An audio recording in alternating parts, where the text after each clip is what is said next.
जी हाँ, नमस्कार। आप सबों का बहुत बहुत स्वागत है आपके अपने वैभव क्लासेस के इस YouTube परिवार पर।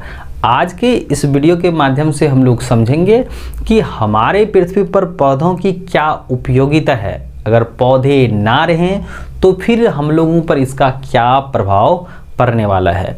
तो देखिए, सबसे पहले हम लोग ये जानें कि हम लोग अपने आसपास अगर गौर से देखें तो हम लोगों को एक ऐसी वस्तु मिलती हैं जिसमें सजीवों के गुण लक्षण नहीं दिखलाई पड़ते हैं। जैसे टेबल है, कुर्सी है, दौड़ते हुए कुछ वाहन भी आपको जो है ना वो निर्जीव हैं, लेकिन आपको हरकतें दिखेगी कैसी, सजीव जैसी दिखती हैं। जैसे वो चलती हैं, दौड़ती हैं, कुछ खाती भी हैं, है ना, कुछ बोलती भी हैं। वो जैसे कि आपके रोड साइड चले वाहन जो है ना वो आवाज़ भी करती हैं, है ना, वो एक जगह से दूसरे जगह जाती भी हैं, खाती भी हैं, कुछ कुछ देखिए उड़ती भी हैं। जैसे कि आपके हेलीकॉप्टर हो गए, वो उड़ती भी हैं।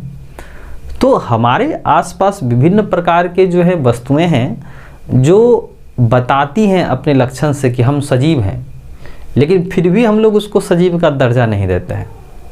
जैसे आपके रेलगाड़ियां हैं जो पटरियां पर बड़ी तेज़ी से दौड़ती हैं, है ना, जो अलग अलग प्रकार की गुड़िया है या रोबोट्स हैं, वे कितनों चिल्ला ले फिर भी हम लोग उसको सजीव नहीं कहते हैं। आपके एरोप्लेन्स जो हैं, जिसको हम लोग जो है इस भाषा में समझ सकते हैं कि हम लोग का जो है 1000 किलोमीटर का सफ़र जो है कुछ ही घंटों में हो जाता है, तो वो भी हम लोग सजीव की कैटेगरीज में नहीं रखते हैं। तो यहाँ पर क्या होता है, जब हम लोग अपने आसपास विभिन्न प्रकार की चीज़ों को देखते हैं तो उसमें एक सजीव आता है, दूसरा निर्जीव आता है। तो सजीव के जो अलग अलग गुण लक्षण होते हैं, जैसे श्वसन, पोषण, परिवहन, प्रजनन, संवेदनशीलता होती हैं, मृत्यु होता है। तो ये सारे के सारे जो कैरेक्टर्स होते हैं, जैसे कि अगर मनुष्य सो गया या मनुष्य कोई एक्टिविटीज़ नहीं कर रहा है तो क्या वो सजीव नहीं है, सजीव की कैटेगरीज में ही रखते हैं। क्योंकि हम लोग जानते हैं कि जो आपके कोशिका से निर्मित है ना, कि जिसको आप इस भाषा में कहते हैं, जो एसेलिडन और स्वान नाम के वैज्ञानिक के द्वारा बताया गया कि सभी सजीव जो है कोशिकाओं से निर्मित होते हैं, और जिसे हम लोग जीवन की संरचनात्मक एवं कार्यात्मक इकाई कहते हैं। इस तरह से तो जितने भी सारे जीव हैं, अगर हम लोग अपने आसपास देखें तो अलग अलग प्रकार के पेड़ पौधे और जीव जंतु हैं। तो यहाँ पर अलग अलग प्रकार के पेड़ पौधे और जीव जंतु हैं। तो इस तरह से यहाँ पर जो इनकी जो डाइवर्सिटी है ना, कि जो अलग अलग प्रकार के विभिन्न प्रकार के पेड़ पौधे और जीव जंतु हैं, तो इसको हम लोग जैव विविधता कहते हैं। क्या कहते हैं? जैव विविधता। यानी कि हम लोगों के पर्यावरण में विभिन्न प्रकार के पेड़ पौधे और जीव जंतु रहते हैं। तो इसमें पाए जाने वाली जो विभिन्नताएं होती हैं, जैसे अगर पौधे की ही बात करें तो अलग अलग प्रकार के पौधे होते हैं, अगर जंतु की बात करें तो विभिन्न प्रकार के जंतु हैं।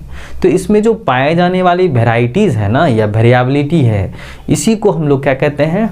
जैव विविधता कहते हैं। अब आइए समझते हैं कि पौधे का क्या महत्व होता है। अगर हम लोग प्रकृति में पौधे को स्थान दें तो इसको हम लोग ना उत्पादक कहते हैं। क्या कहते हैं? उत्पादक। और उत्पादक को हम लोग अंग्रेजी भाषा में कहते हैं प्रोड्यूसर्स। क्या कहते हैं?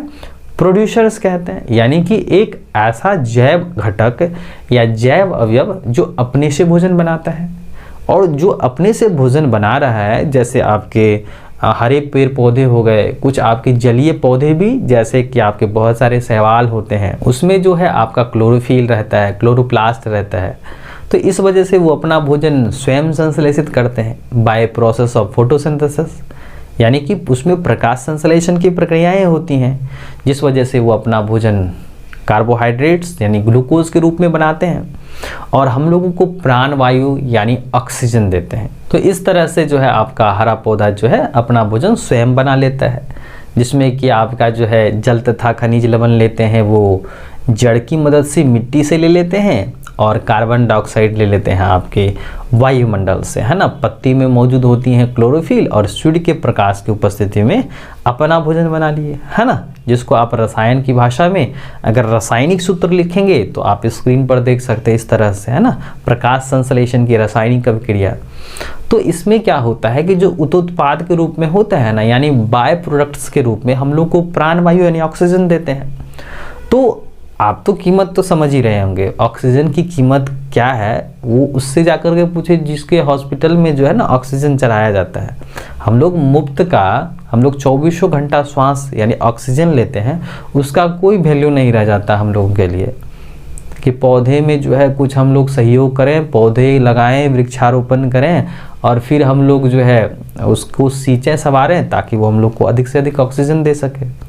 लेकिन वर्तमान समय में हम लोग इसके बारे में बिल्कुल भी नहीं सोच रहे हैं। इसीलिए हमारी सरकार जो है अलग अलग जगहों पर, अलग अलग क्षेत्रों पर, अलग अलग रील्स के माध्यम से, टीवी प्रचार के माध्यम से, अखबार के माध्यम से हम लोग को जागरूक करती हैं कि वृक्ष लगाएं। अगर नहीं लगाइएगा तो आने वाले समय में जो पीढ़ियां हैं उसको फिर ऑक्सीजन नहीं मिल पाएगी। तो इस तरह से जो है पौधे क्या करते हैं, प्रकाश संश्लेषण की प्रक्रिया द्वारा ऑक्सीजन बनाते हैं। अब उस ऑक्सीजन को क्या करते हैं, हम लोग लेते हैं, यानी जंतु लेता है श्वसन के रूप में। जितने भी सारे आपके जीव हैं जो वायवीय श्वसन करते हैं, ऑक्सीजन की आवश्यकता होती है, वो लेते हैं। अब ले करके जो है जैसे हम लोग भी लेते हैं, रिस्पायरेशन करते हैं, तो ऑक्सीजन लिए और कार्बन डाइऑक्साइड पुनः प्रकृति को दे दिए। तो इस तरह से मेंटेनेंस कैसे होगा, तो हम लोगों को चाहिए कि ज़्यादा से ज़्यादा हम लोग क्या करें, वृक्ष लगाएं, ताकि जो है हम लोगों का जो प्रकृति का जो संतुलन हो, है ना, प्रकृति जो है मेंटेनेंस रहे। और इस वजह से भी क्योंकि जो है कार्बन डाइऑक्साइड ये रिफिल होता रहे, यानी कार्बन डाइऑक्साइड जो है वह ऑक्सीजन में बदलता रहे। तो इसके लिए बहुत ज़रूरी है पेड़ पौधों का होना हमारे पर्यावरण में। और साथ ही साथ कि जो हम लोगों के अलग अलग इथिकल वैल्यू हैं, अलग अलग उपयोग हैं, जैसे कि हम लोग जो है पूजा पाठ के लिए हम लोग अलग अलग प्रकार के फलों का इस्तेमाल कर रहे हैं, अलग अलग फूल को चढ़ावे के रूप में इस्तेमाल करते हैं। तो अगर पौधे ही नहीं रहेंगे तो फिर हम लोग को वो सारा का सारा चीज़ कहाँ से मिलने वाला है। तो इसके लिए भी ज़रूरी है, अगर बायोडाइवर्सिटी नहीं रहेगा, जैसे आपके अलग अलग पर्व त्योहार में है ना अलग अलग तरह के फलों का उपयोग किया जाता है, अलग अलग पूजा में अलग अलग फूल का इस्तेमाल किया जाता है। तो अगर पौधे ना रहें, अगर उनकी डाइवर्सिटी ना हो, तो फिर हम लोगों को ज़रूरत पड़ने पर तो ये चीज़ नहीं मिलने वाली है। तो इसके लिए भी जो है हम लोग अगर पेड़ पौधे और जीव जंतुओं की प्रजातियों को बचाने का काम करेंगे तो ये सब दिन यानी कि पीढ़ी दर पीढ़ी हम लोग को मिलती रहेगी। तो वन संरक्षण, पर्यावरण संरक्षण ये हम लोगों के लिए तो बहुत ज़रूरी होता है। जैसे अगर हम लोग प्रकृति में रह रहे हैं, पर्यावरण में रह रहे हैं, अगर पर्यावरण ही खराब हो जाएगा तो फिर हम लोग रहेंगे कहाँ। जैसे एक उदाहरण आप समझ सकते हैं कि अगर नाव है ना, नाव में क्या होता है, जैसे छेद है, एक साइड रहता है खेवने वाला और एक साइड रहता है सवारी रहता है, या नहीं तो पूरे नाव में रहता है। और हम लोग का दुर्भाग्य समझिए कि हम लोग ये सोचते हैं कि मेरे तरफ ना गंदा है, मेरे तरफ ना प्रदूषण है, तो फिर दूसरे क्षेत्र से हम लोग को क्या मतलब है।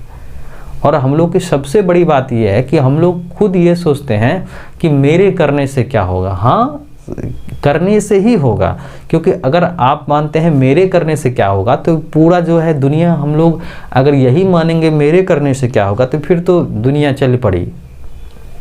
तो अगर हम लोगों को अलग अलग प्रकार के पेड़ पौधों से उत्पाद चाहिए, अलग अलग जंतुओं से उत्पाद चाहिए, तो हम लोगों को वृक्ष के साथ साथ पेड़ पौधों को बचाना होगा, ताकि हम और हमारा दुनिया ये जीवित बना रह सके, है ना। अगर ये प्रकृति असंतुलित हो जाएगी तो फिर हम लोग रहेंगे कहाँ पर।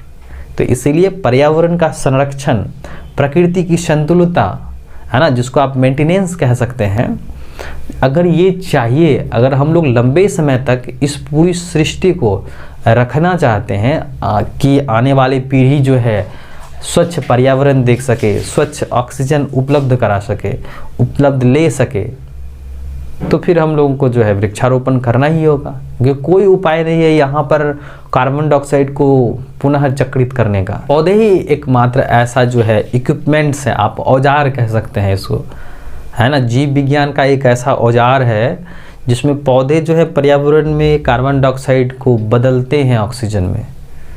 और दुनिया का कोई ऐसा मशीन नहीं है जो ऑक्सीजन कन्वर्ट करता है, जो आपके कार्बन डाइऑक्साइड हैं, जो विषाक्त गैसें हैं, उसको ऑक्सीजन में बदल सके।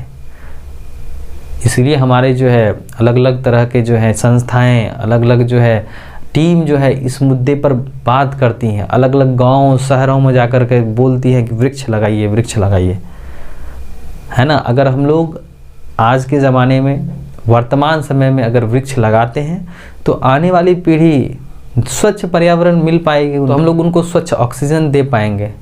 वरना आने वाली पीढ़ी जो है ना, ऑक्सीजन के लिए, कंद मूल के लिए, फूलों के लिए, स्वच्छ पर्यावरण के लिए भी तरसेगी।